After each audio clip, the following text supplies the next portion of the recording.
हिंदी साहित्य और संस्कृति की सुगंध भारत ही नहीं विश्व पटल पर फैलाने वालों में से एक पंडित विद्यानिवास मिश्र हिंदी की प्रख्यात विद्वान, साहित्यकार, भाषाविद के तौर पर याद किए जाते हैं। उन्हीं के द्वारा लिखी गई पुस्तक पंडित विद्यानिवास मिश्र रचनावली की 21 खंडे प्रभात प्रकाशन की ओर से प्रकाशित किए गए हैं। आज उनके जन्मदिन के मौके पर आइए जानते हैं उनके जीवन से जुड़ी अनसुनी बातों के बारे में। नमस्कार, स्वागत है आपका प्रभात प्रकाशन के हमारे YouTube चैनल पे। अगर आप हमारे चैनल पर पहली बार आए हैं तो हमारे चैनल को लाइक और सब्सक्राइब करना ना भूलें। पंडित विद्यानिवास का जन्म 14 जनवरी 1926 को गोरखपुर, उत्तर प्रदेश के ग्राम पकड़डीहा में हुआ था। उनके पिता पंडित प्रसिद्ध नारायण मिश्र की विद्वत्ता की दूर दूर तक धाक थी। उनकी माता गौरा देवी की भी लोक संस्कृति में अगाध आस्था थी। इस कारण बालपन से ही विद्यानिवास के मन में भारत, भारतीयता और हिंदुत्व के प्रति प्रेम जागृत हो गया। प्राथमिक और माध्यमिक शिक्षा गोरखपुर से प्राप्त कर वे उच्च शिक्षा के प्रसिद्ध केंद्र प्रयाग और फिर काशी आ गए। प्रयाग विश्वविद्यालय में हिंदी के विभाग अध्यक्ष वेदमूर्ति क्षेत्रेश चंद्र चट्टोपाध्याय उनके प्रेरक और गुरु थे। उन्होंने अपने शोध कार्य के लिए पाणिनि की अष्टाध्यायी को चुना। यह एक जटिल विषय था, पर विद्यानिवास ने इस पर कड़ी मेहनत की। 1960 से 1961 में गोरखपुर विश्वविद्यालय में उन्हें इस पर PhD की उपाधि मिली। उनके शोध को बड़े बड़े विद्वानों से प्रशंसा और शुभकामनाएं मिली।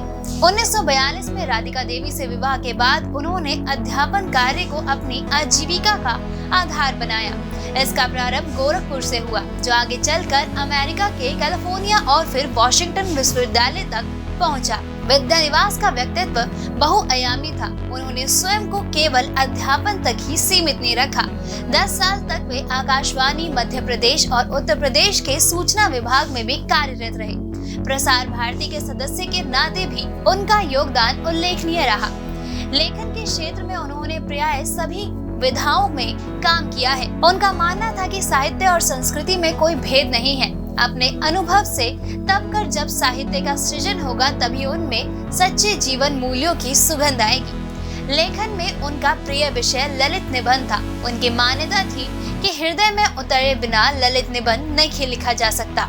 उनके निबंध इस कसौटी पर खरे उतरते हैं और इसलिए वे पाठक के अंतर्मन को छू जाते हैं। आचार्य हरि प्रसाद द्विवेदी और कुबेर नाथ राय की तरह ही उनके ललित निबंध बहुत लोकप्रिय हुए। वे काशी विद्यापीठ, हिंदी विद्यापीठ और संपूर्णानंद विश्वविद्यालय के कुलपति भी रहे।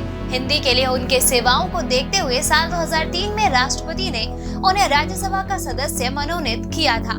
पंडित विद्यानिवास जी सिद्धांत हस्तलेख, व्यक्तित्व और संपादक थे। वे कुछ वर्ष दैनिक समाचार पत्र नवभारत टाइम के भी संपादक रहे। दिल्ली से प्रकाशित मासिक पत्रिका साहित्य अमृत के वे संस्थापक संपादक थे। साल 1987 में उन्हें पद्मश्री और 1999 में पद्म भूषण की उपाधि से अलंकृत किया गया।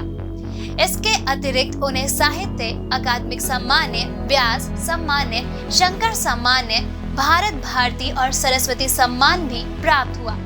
महाभारत के काव्यार्थ ग्रंथ के लिए भारतीय ज्ञानपीठ ने उन्हें मूर्ति देवी पुरस्कार से विभूषित किया था।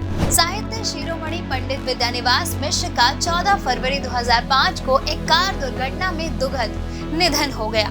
पंडित विद्यानिवास मिश्र की रचनावली के बारे में और जानने के लिए आप प्रभात प्रकाशन की ओर से प्रकाशित 21 खंडों की पंडित विद्यानिवास मिश्र रचनावली पुस्तकों की मदद ले सकते हैं। इस पुस्तक को आप फ्लिपकार्ट और अमेज़न की मदद से खरीद सकते हैं। इसके अलावा आप इसे स्क्रीन पे दिखाए जा रहे नंबर की मदद से भी मंगवा सकते हैं। दोस्तों, अगर आपको हमारा ये वीडियो पसंद आया हो तो अपने दोस्तों के साथ भी जरूर शेयर करें और अगर आपके पास हमारे लिए कोई भी सवाल है तो उसे कमेंट पे लिख के हमें जरूर बताएं। जल्द ही आपसे फिर मुलाकात होगी एक नई वीडियो पे एक नए टॉपिक के साथ। तब तक के लिए नमस्कार।